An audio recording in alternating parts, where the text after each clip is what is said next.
Hey, good morning. Are you well? Good morning. The lighting is really weird here. It's weird, and there you are. I'm lit on one side and not on another. There's a window over there. Yeah, over there. There. Which way? There, yeah. Yeah, it's weird. Everything is back to front. Good morning. I'm watching the meter level on the microphone to make sure there's no mishap like yesterday, and I don't have to resort to sign language again.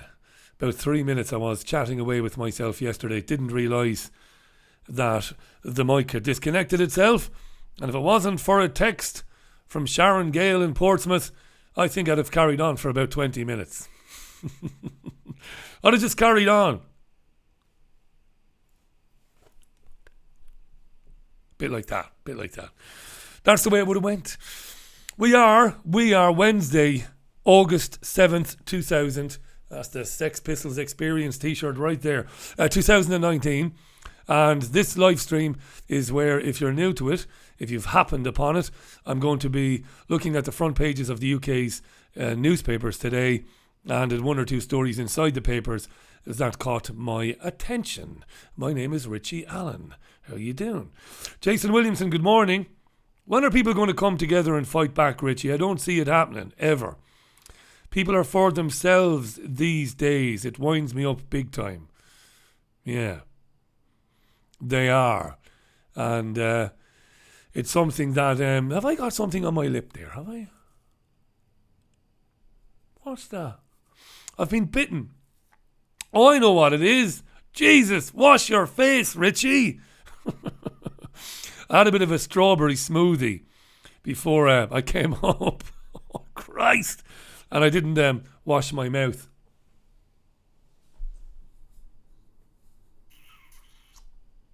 There you are. Big strawberry smoothie. And I'm not going to go and do it now. Nothing I can do about it. I'm just going to sit here.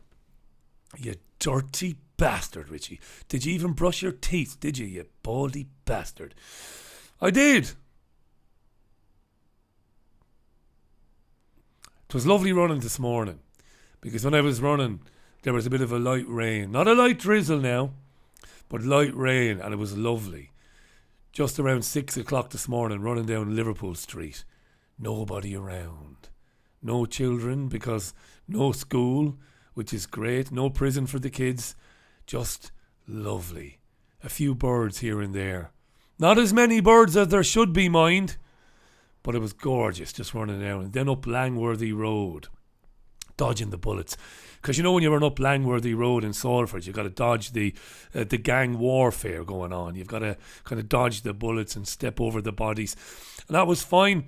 Then on to Eccles New Road, Eccles Old Road. Make a left, make for Buell Hill Park. Richie Allen on his own. It was brilliant this morning, I tells you, brilliant. All this bullshit about Salford. Salford is a fantastic place. All this nonsense about it being rough and problematic. There's nothing wrong with this fantastic city and this great area, this great community where people do talk to each other, Jason. People do here. Not like in Fallowfield where nobody gives a shit about anybody, or in Manchester or central Manchester. Once you get outside to proper working class estates like where I'm living now, people still have time for one another because they have to cooperate with one another. I'm telling you, it's fantastic. Ignore all that Langworthy Road stuff. I was only joking. Right, Wide Awake Radio. How you doing? Jesus Jones. Hi to Anonymous. In Massachusetts. Julie Walters. Sir Hubert of Haywood. How you doing, pal? 26S Bucks. Sooties Rehab. Matt Crawley. Liz McFall. How you doing? Liz. Rose Williams. Robert Lawrence. Truth Site. Jennifer Garcia in Florida. The Floridian herself. Holistic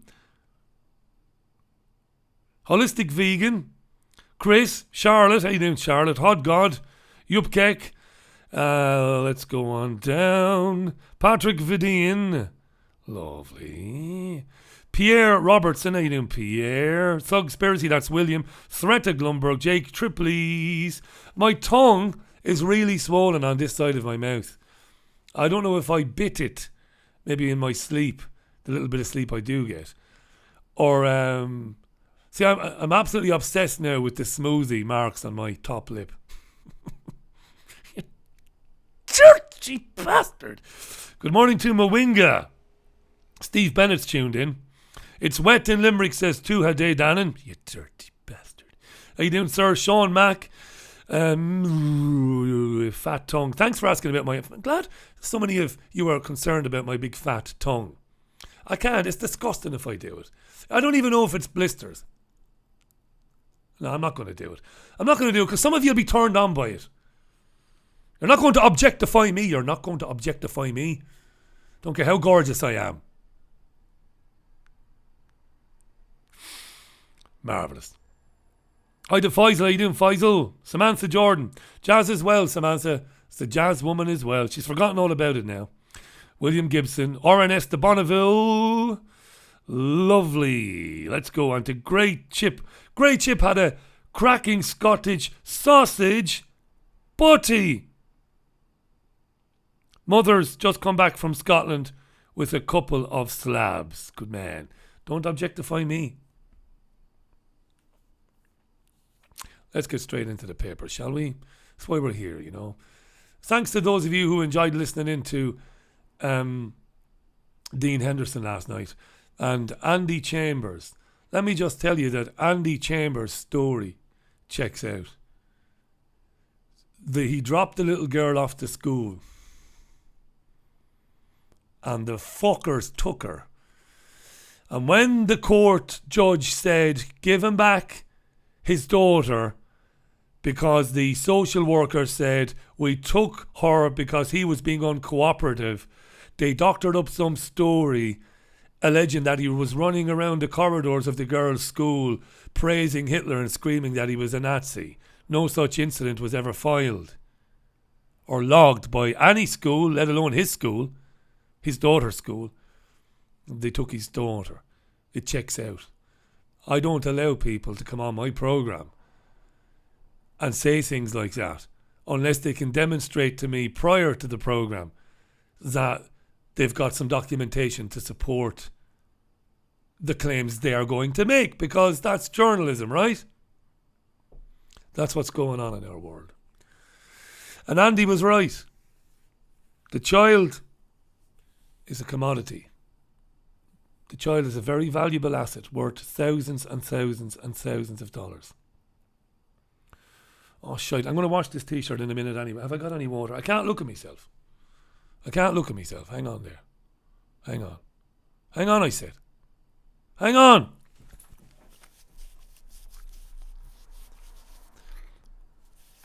Lovely. I'll have to edit that out a bit later on. How's that? Much better. Marvellous. Strawberry smoothie. Just throw a load of strawberries and a few bananas into one of them blender things. Bob's your uncle. Lovely. Tongue is really bothering me now that you mentioned it, to be honest. Labour and SNP hint at pact to oust Boris Johnson. This is in the Times. It's not just in the Times today. It's doing the rounds of the radio and TV programmes this morning. The notion that Nicola Sturgeon and Jeremy Corbyn are going to join forces in a bid to get rid of Johnson. Motion of no confidence. A lot of talk about this today and about Johnson.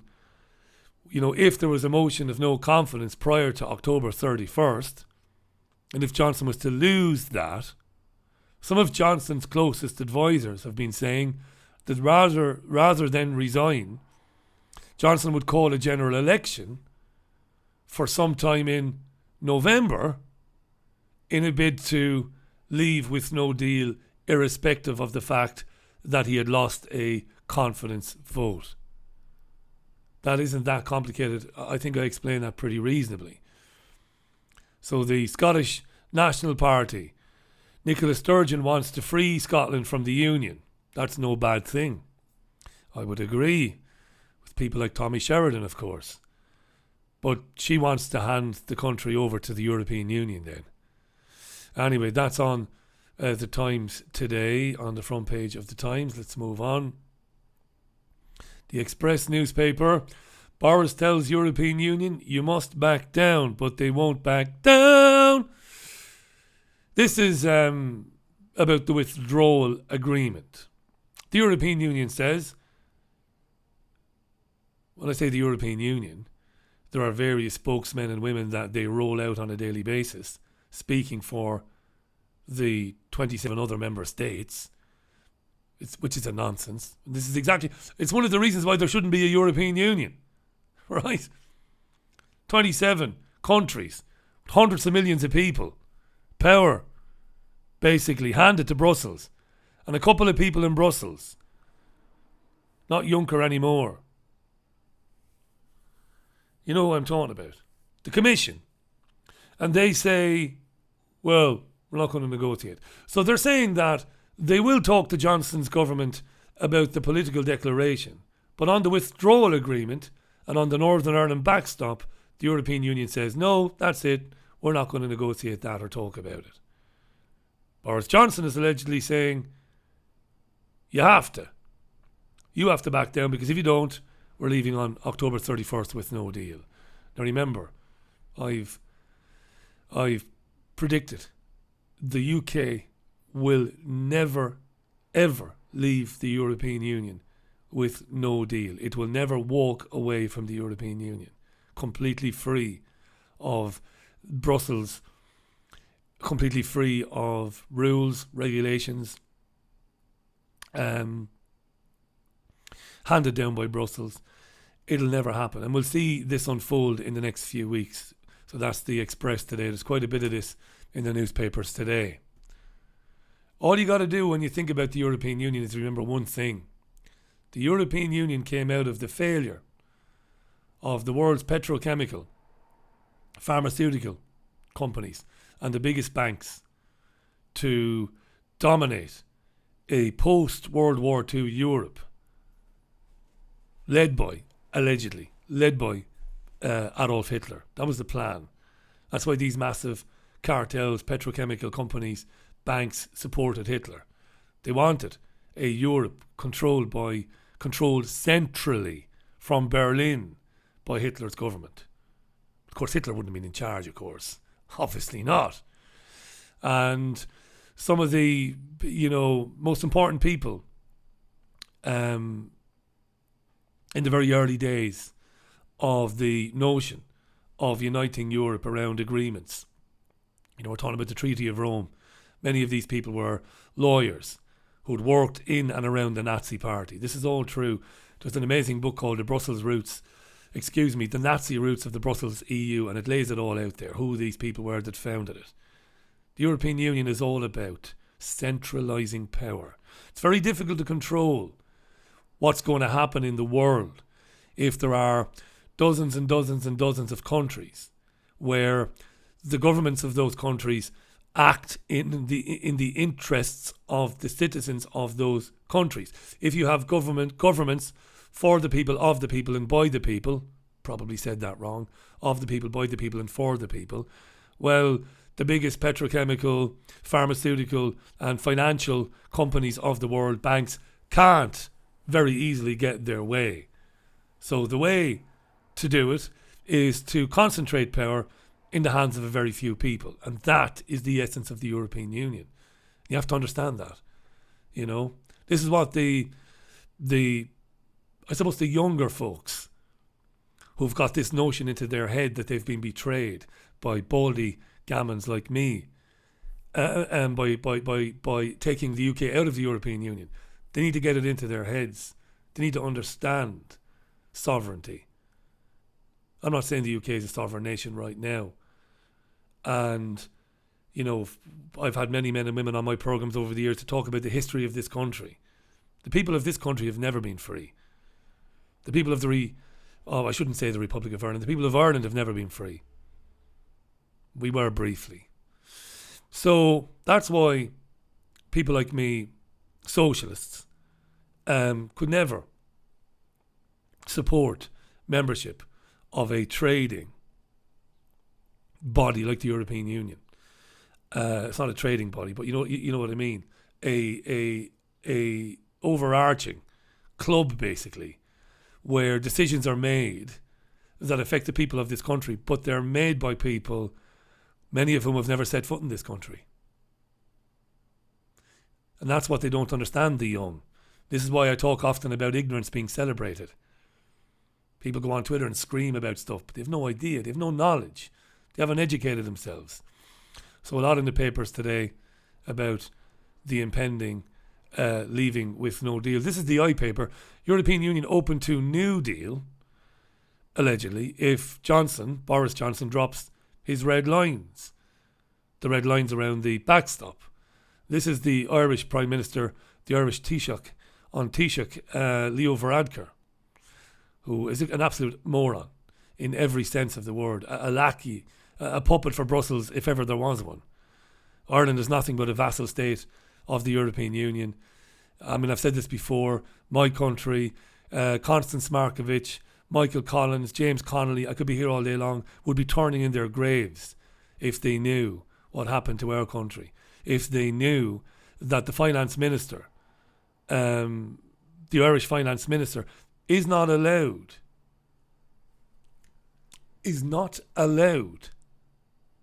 to draft a budget. And a budget, of course, is how the country is going to spend and allocate money over the next 12 months, but also how it's going to derive the revenue to do that through taxation and stuff. That's a budget, basically. Fiscal budget, I've given you a very basic definition of it. The Chancellor allegedly sits down, the finance minister, and says, right, we want to do this and we want to do that for the next 12 months, right, we need to spend here, we need to spend there. How are we going to get the money now? How now are we going to get the money now? Right, well, we'll put cigarettes tax up by 2 pence, by 2 cents. 2 pence, that was a long time ago. We'll put alcohol up by 4 pence. We'll get all this money in. We'll tax people a bit more. That's how it goes, right? Allegedly. That was bad enough, by the way, because people shouldn't be taxed. Nobody should be taxed, full stop. We know this. But that's how it used to be. Now, 3 men fly in from Berlin with broken English and German accents. And they have a look at the Irish finance minister's offering for the next fiscal year. And they say, yeah, 9, yeah, 9. And then they give them the budget. And they say, austerity. Because you still owe us hundreds of millions of euro. All those loans that we gave you from the European Central Bank. That's how it works, you see. This is education. What I'm doing now and what I'm telling you now, you get nowhere else. Certainly not in commercial media. This is how it goes. And the young don't understand this. They don't want to know. This is the narcissism that Jason Williamson is hinting at earlier on. Oh, you can't take us out of the European Union.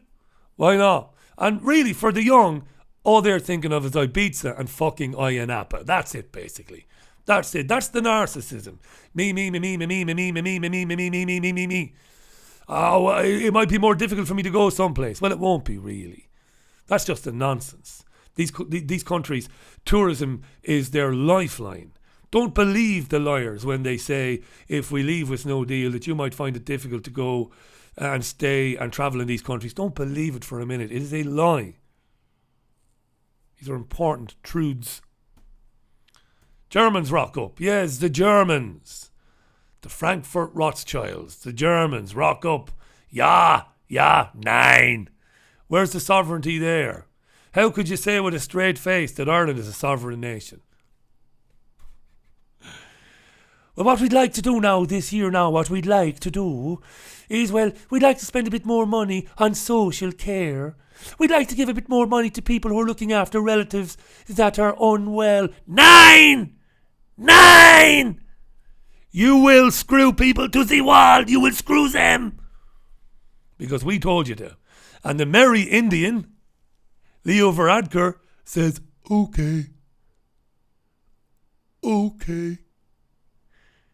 I'm off to a rubber fetish party with my daddy. Okay.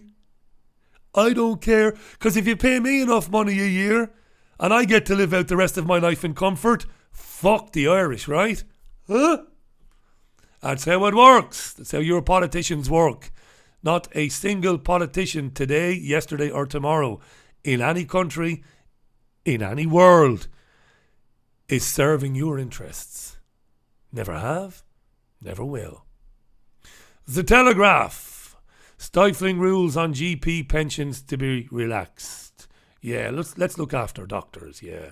Let's make that a priority. Because doctors don't have enough money, God love them, you know. God love them. Let's make sure doctors are all right. Quite a few pictures of that evil bastard on newspapers today, chortling away about a naughty pony. Apparently there was a naughty pony.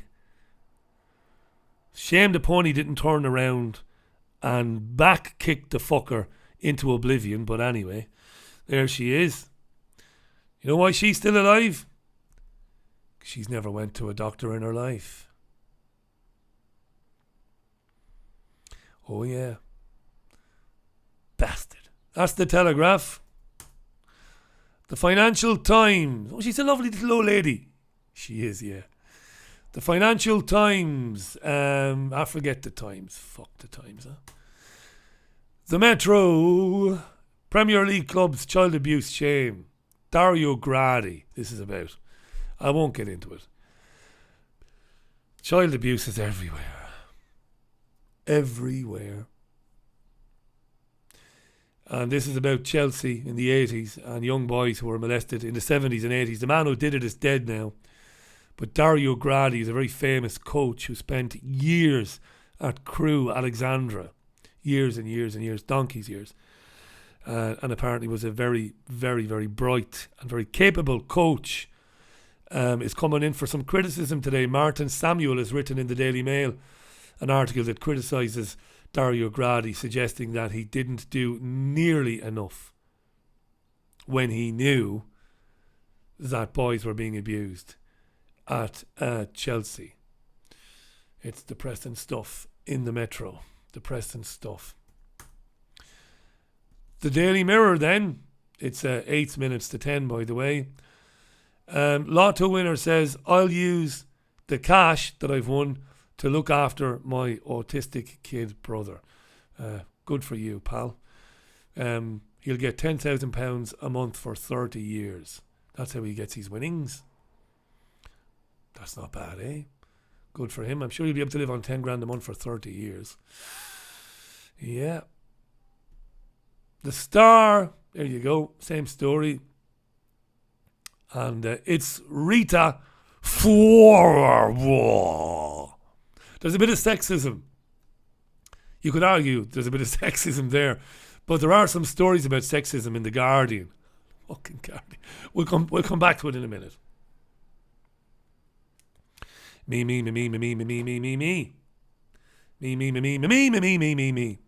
What else? What have you been saying to me? Hi to Pauline McCullen. How you doing, Pauline? The Gobdos said on a YouTube video that we have nothing to do with the outdated idea of sovereignty in March of 2017 or 2018. Send me a link to that, Pauline, will you? Email it to me or drop it to me. Hi to Bernadette Black. Bernadette says, Richie, I live in Ireland and life is very good. I have 4 kids and they are all in their 30s and life is good for them also. Good for you, Bernadette. Thanks for the message. Hi to Ghost Gaming. To Deke the Pict. Keith Daly says, Richie knows all and nobody else. Come on, man. When have I ever said that? That I know all and nobody else. When have I ever said that? I made the point that some of the stuff I'm talking about now, you're not going to hear it anywhere else. It's not because people don't know it. It's because people won't talk about it. It's the point I'm making. Grow up, Keith. Don't be such a little snowflake, pal. Life is too short, man. Let's move on down. Esoteric Eclipse, in response to Bernadette, says, Bernadette, your experience is far from the majority of people. I'm not sure Bernadette was saying, I'm all right, Jack, screw everybody else. I'm not sure that was the tone of her message. In fact, she came back to say that she's been disabled by Lyme disease. I'm sorry to hear that. There was a story in the paper about that last week in the Mail about a man who was bitten by a tick. I'm very mindful of this when I'm in long grass with Jazz, of getting of ticks. But anyway, Bernadette's husband is retired. We're not raking it in, she says, but we have enough to live and a holiday each year. Damo says, Richie, I agree with your summing up of the EU, but what of the disaster capitalists looking to benefit from a no deal? Damo, do you listen to the fucking programme? Do you listen? What have I said about handing the reins over to Boris Johnson, Jacob Rees-Mogg, and the you could call them the anarcho-capitalists of that ilk? Of course, man. Of course. They don't want to liberate the country from the European Union, to give sovereignty back to the country, to restore, if we ever had it. I don't think human beings have ever been free. To give people back control of their own destinies. No, mate, they don't. I've said it 1,000 times. Jesus Christ. Do I have to keep saying that? I'm no supporter of any of these people. I know what they want to do. John Keegan alleges that Bernadette was saying, fuck the rest of you, I'm okay. I don't think she was, John. She was just saying, I find it to be okay myself. And she's entitled to say that. Okay. Bernadette. Nice to hear from you, Bernadette. Sorry about the Lyme disease. If they catch that early enough, antibiotics should be enough to deal with it. I hope it's not too bad for you. There was a story in the Mail last week about a young man, and he went weeks and weeks and weeks not feeling well and didn't do anything about it. And eventually, I think he's in a pretty difficult situation at the moment. So there you are. Right. That's the Daily Star. You know, a lot of people download this off Spotify, off iTunes and off Podomatic. Thousands do, honestly. And I'm wondering, how could you listen to this? Not seeing the images and not knowing what the bloody hell's going on. But they do, anyway. Jesus. You lunatics. What's on the front page of the Mail? Dementia is now the cause of 1 in 8 deaths. Of course it is. Alzheimer's. The Daily Mail is doing some very good work. Lobbying the government to take care very seriously and to pressure the government to do more for people who are caring for their elderly relatives. Because it's shocking what's happening in this country, where people are having to sell their homes to pay for care for people who paid into the system their entire lives, right? Right? It's evil. It's manifestly fucking evil. But why is dementia and Alzheimer's on the rise in the young? And if you look into these stories on dailymail.co.uk and some of the other papers, go down, read the first paragraph, because in the first paragraph you get the 5 W's and the H. What's the 5 W's and the H? Who, what, why, where and when. That's what you get in paragraph 1. Go right down to paragraph 9 and you'll find the little nuggets of information about how dementia and Alzheimer's in young people, which we never saw before, is on the rise. Why do you think that is, Paddy?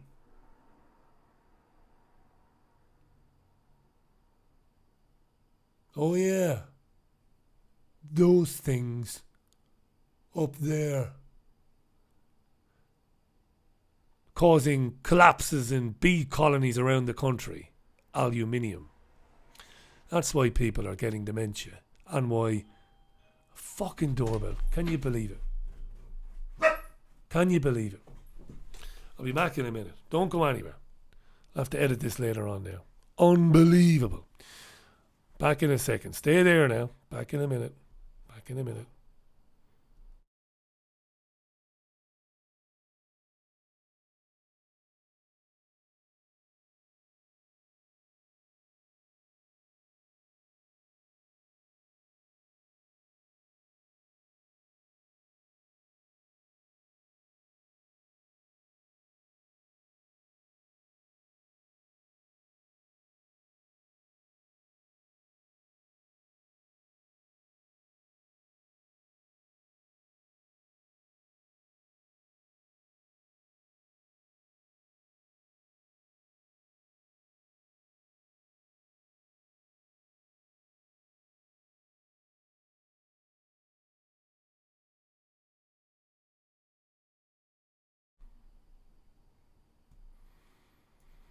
You might say, why not turn off the doorbell? Yeah, but I'm expecting things. It's going to come to an end pretty soon. Just a few deliveries here and there, bits and pieces for the house. For the house, even small things. A rug has just arrived. Actually, a rug. There you are now. The future Mrs. Allen just buying stuff like there's no fucking tomorrow. Anyway, marvellous. So we know where dementia is coming from because of the growth of it. Unprecedented numbers of people now dealing with it. And in the Sun, miracle flab jab. Apparently the pharmaceutical industry has found a jab that when you get it, you will begin to lose weight, and you could lose 10 pounds in just 4 weeks. Yeah. Tell you what. Just get up off your fucking arse, right? And go for a 5 or a 6 kilometre run. Forget running. Scratch running. Go for a 5 or 6 kilometre walk around your local park and do that 3 or 4 times a week. Cut sugar completely out of your diet. Your body does not need sugar. Sugar should come nowhere near your body. Ever. Get rid of it. It is a carcinogen, right? Makes things taste nice, does it? Actually, no. If you cut it out of your diet completely, like I've done, and you stick with it, you find that your food starts to taste really nice. As does your water. Get rid of it. Get sugar out of your diet. Don't eat anything after 7 p.m. and go out and have a walk, and you'll lose your 10 pounds. And you won't have to be injected with toxic pus or shit or whatever is in that vaccine, or it's not a vaccine, it's a flab jab, and you'll be all right. Now, I had a tweet this morning from Nick Molyneux. How you doing, Nick Molyneux? And thank you for your tweet, my friend. I really appreciate that. He tweeted me, he said, Richie, I went into Frankly Services on the M5 in Birmingham, and in the toilets, amongst the advertising, this was there. I was shocked. Great news though, says Nick. And he saw a poster asking a very important question about the safety of 5G. And I have kind of zoomed in on it a bit there. And there it is. And the poster contains a number of quotes from scientists questioning the safety of 5G. It's very, very good, this. And I can tell you a little bit more. Thank you, Nick, by the way, again. Thank you, Nick. This is radiationresearch.org. If you want to make a note of that, radiationresearch.org. They've paid for the advertisement, which showed up in Frankly Services in where did Nick say? Near Birmingham. Is that what he said? Is that right? Is that right, Nick? On the M5 in Birmingham. That's the one. And they, radiationresearch.org, are a group of real scientists. Because if you go onto the homepage and you go to About Us, you will find that they are real scientists and academics. When I say real, I should say establishment, right? Okay. Alrighty. And very soon they're having a conference. And it's in London on the 28th of September at 9 o'clock in Hallam Street, London. Get the Facts, it's called. Can wireless communications damage your health? It's called. Saturday, September 28th. And you can see there, right at the bottom, there are a number of speakers, professors, academics, scientists who will be addressing the conference there. How brilliant is that? Because 5G, I believe, having spoken with people like Chris Busby on my programme, of course, the great Chris Busby and Barry Trower and others. Of course, 5G can and will damage our health in ways that maybe wasn't so noticeable previously with other wireless communication technology. But this is going to be on steroids. And I'm not going to dwell on that because I've covered it so much now in recent weeks and months, as you know. So there you go. Lovely. I have to unhide some of your messages. Hi to Wayne Davis. How you doing, Wayne? Wayne believes that dementia is closely related to CJD beef consumption in the 80s mad cow disease. Do you believe that, Wayne? I don't know. I've never seen any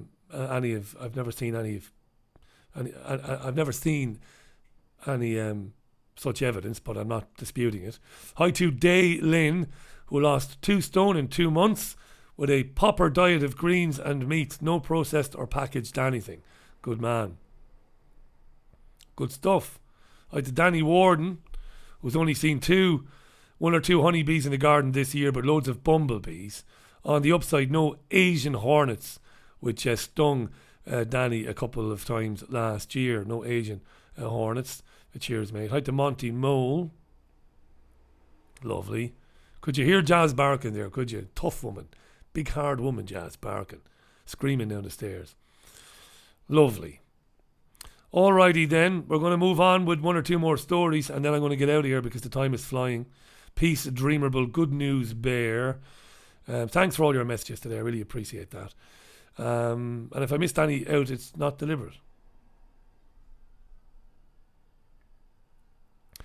And thanks, Damo, for your message. Yeah, I really appreciate that. Yeah, I'm not having a pop at you, mate. I'm just saying that I don't claim to be some sort of a guru who's full of knowledge. I'm not. I'm far from it. The whole point of the radio show is for me to hear from people talking about subjects that I don't really know very much about.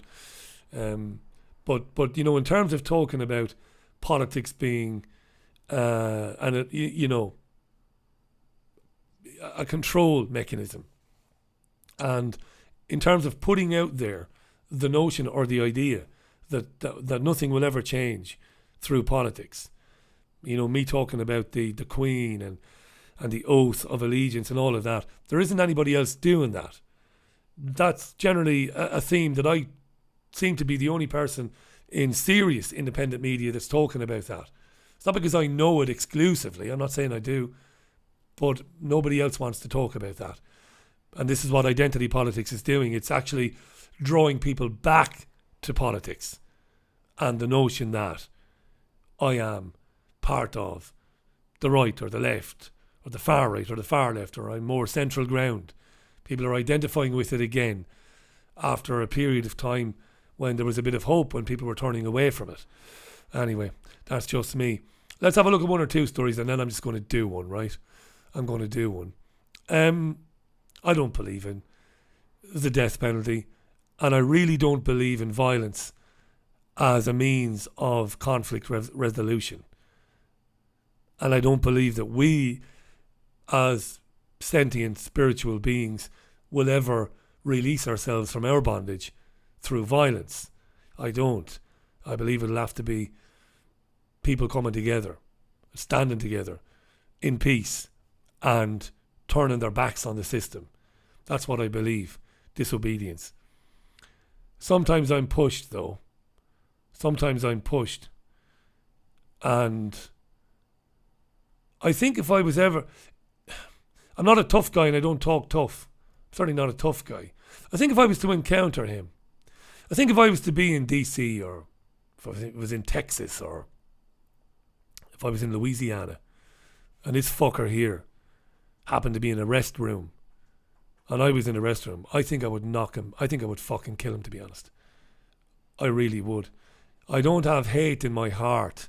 I don't live with hate. I'm a kid who came from very bad circumstances, and I don't hate the person largely responsible for the bad circumstances I grew up in. Don't hate him. He's not around anymore. He's dead now. But I don't hate him. I released all that.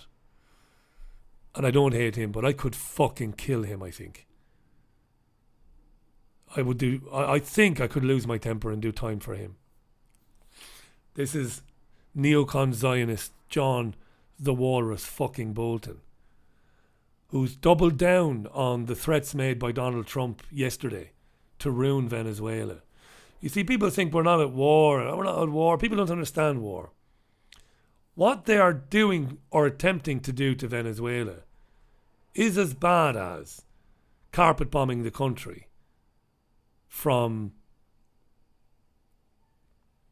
destroyers or aircraft carriers off the coast or in Central America somewhere, economically squeezing the country to death because they have failed thus far to remove the democratically elected president Nicolas Maduro from the country.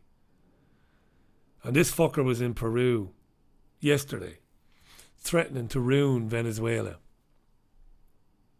to starve the people of the country because his puppet masters haven't gotten their way. The time is now to act. The time to act is now, says Bolton. The US is acting assertively to cut off Maduro financially and accelerate a peaceful democratic transition. Venezuela is a sovereign country, and it hasn't threatened. It hasn't attacked any of its neighbours, let alone the United fucking States of America, ever. But Madman Bolton wants to destroy the country economically. I could do time for him. Bernie Sanders did a podcast with a guy called Joe Rogan. I believe the Joe Rogan podcast is hugely popular. Millions of views apparently on YouTube. I've never watched it. I think I watched a little bit of it once. I can't remember who was on it. He interviewed somebody that I wanted to see, and I didn't like nor dislike it. Didn't mean anything to me. I don't have time anyway to watch podcasts. But anyway, he does very well, Joe Rogan, and he interviewed Bernie Sanders, who says that if I get to the White House, I will release all information that I learn about UFOs. No, you won't, Bernie. First of all, you won't get to the White House. Even if you did, it wouldn't matter a damn. There you go. My wife would demand that I let you know, says Bernie. Yeah, sure. More bullshit. What else have I got for you? If you're worried about seagulls on the promenades this year, on your holidays, stealing your food, the TV and radio news channels this morning love this story. Apparently, if you look them in the eye, so if a seagull is approaching your punnet of chips menacingly, you just stare that little fucker right in the eye and it will fly off. It's the silly season. What more can I say? Neil Basu is the country's most senior counterterrorism officer. And he's been talking about terror. And he says British Muslims shouldn't feel forced to assimilate. I think Neil is of Indian descent, I think he's of Indian descent. And he's the senior counter-terrorism officer. He said that in a successful integrated society, people should be free to practice their religion and culture openly rather than having to hide away.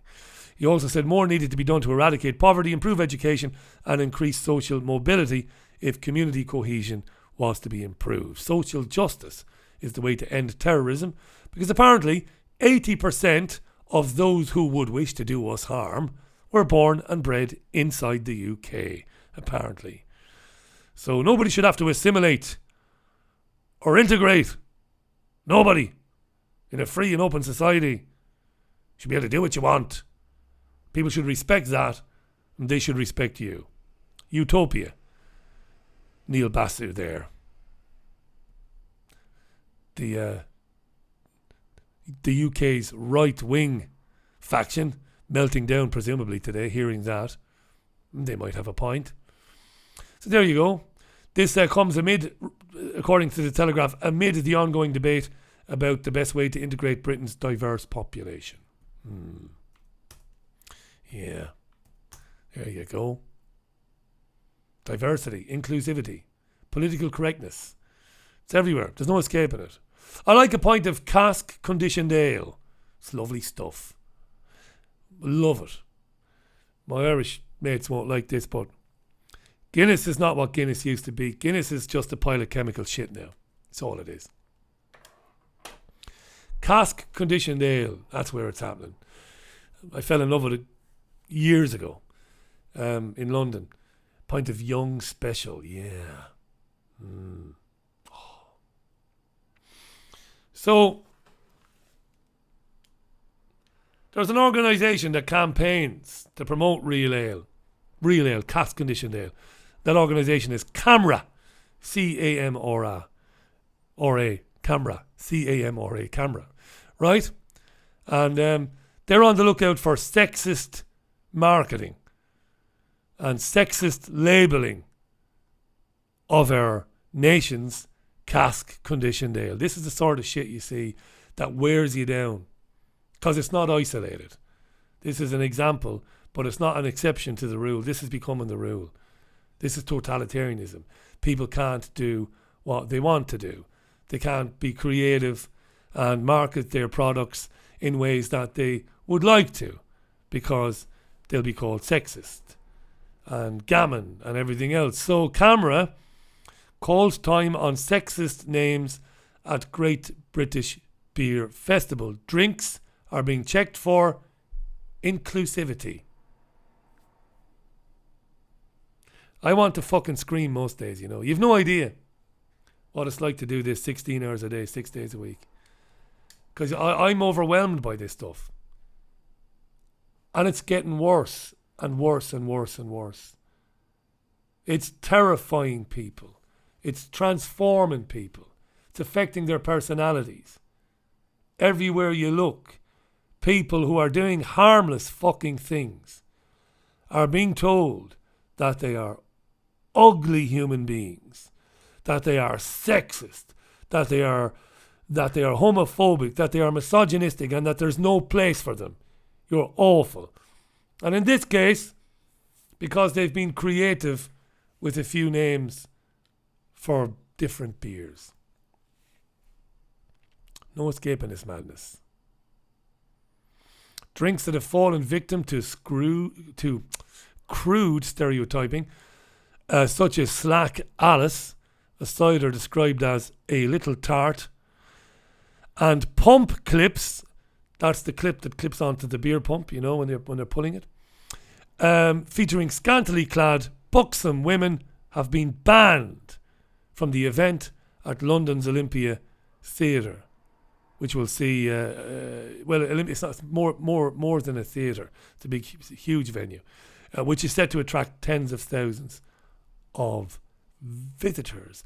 The blanket ban goes a step further than a new code of conduct launched by the campaign group last year and is supported by a YouGov survey which found that 68% of female drinkers would be unlikely to buy a beer if they saw an advert for it using offensive, laddish imagery. See, this is a wonderful bit of mind fuckery. 68% of women surveyed were asked, Mary, if you were in a pub and you saw a beer clip with a scantily clad woman, would you be put off buying that? What else can Mary say? Only, well, yes, I suppose I would. Don't introduce the survey. Send Mary into the fucking pub and say, have a pint, love. Have a pint, love. Mary might choose the beer clip with the scantily clad woman. She might randomly choose that. You just don't know. But you start telling people that everything is insidious and fucking evil and spooky and laddish and sexist, and they'll believe it. Christ, what am I doing with that? Fuck. Where is it? Here you go. So there you are.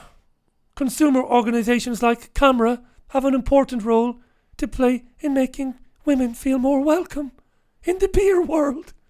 This is the first time we've made such a bold statement with a ban. That's Abigail Newton, the vice chair of Camera's national executive. We need women to feel more safe, to feel more included and more safe. So you can't have beer labels like the ones I'm going to show you now. Brown Angel. Have a bottle of Brown Angel. Full-bodied, malty beer. No, not anymore. Because it's sexist, see? It's sexist, see? Have a Lochtoberfest in Loch Lomond. No, because the buxom blonde babe hoisting the tankard up in her right arm, well, that's sexist, see? And women might feel unsafe if men were buying that in their presence. Right?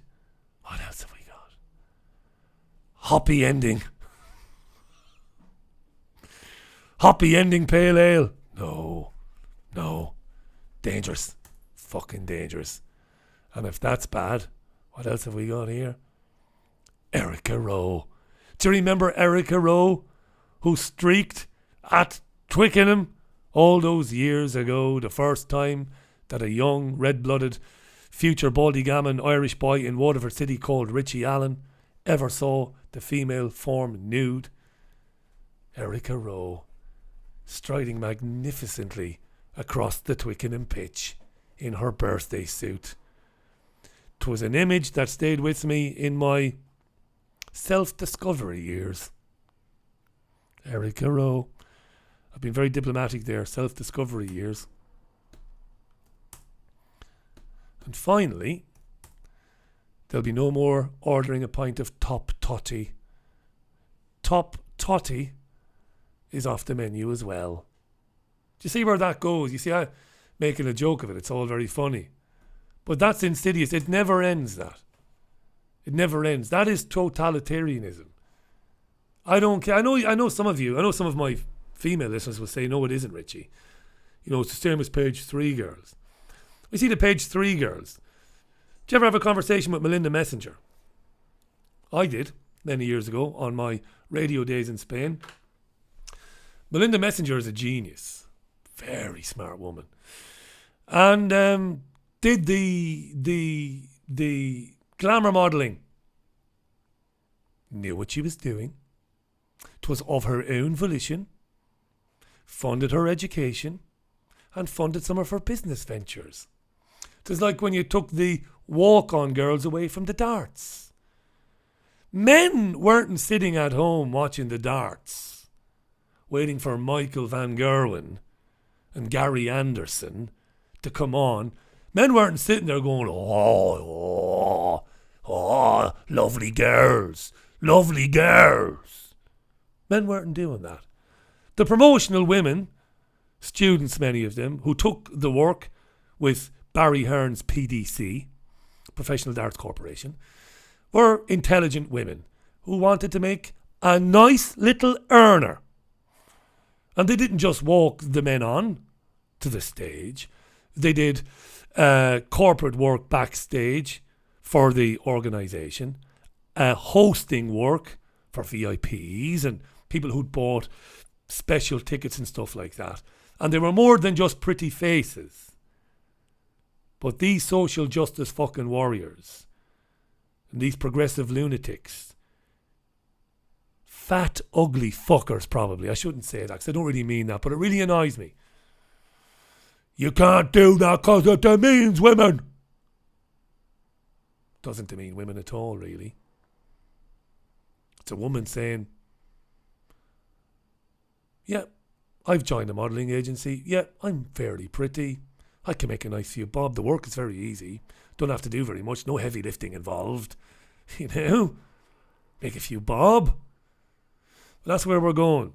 And the idea that the people who have manufactured these beers and who use these labels that might be a bit childish and a bit immature are being told that it's sexist and that it's not conducive to getting more women into the industry to buy and like beer is fucking crazy.